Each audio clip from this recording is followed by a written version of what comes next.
Boh, ไอ้เทลไอ้เทลทำไงไอ้เทลวิ่งหลบไอ้เทลวิ่งหลบแม่งเลยวิ่ง ntar guys. Ini konsepnya siapa yang ngasih izin dia naik ring gitu loh? Dua-duanya siapa yang ngasih mereka izin naik ring?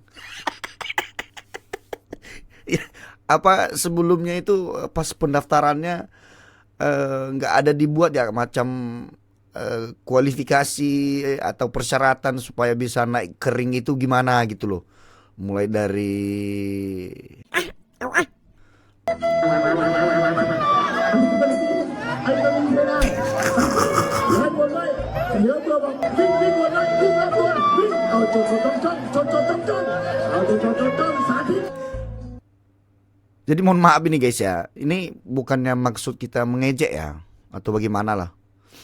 Ini dengan model kayak gini nentuin menang dan kalahnya macam mana? Jadi ini sampai kiamat pun nggak bakalan kelar-kelar ini coy pertarungannya ini. Aduh. สาธิตแกงใส่ต่อยซ้ายต่อยขวาโอ้ไอ้เทล Apa sih?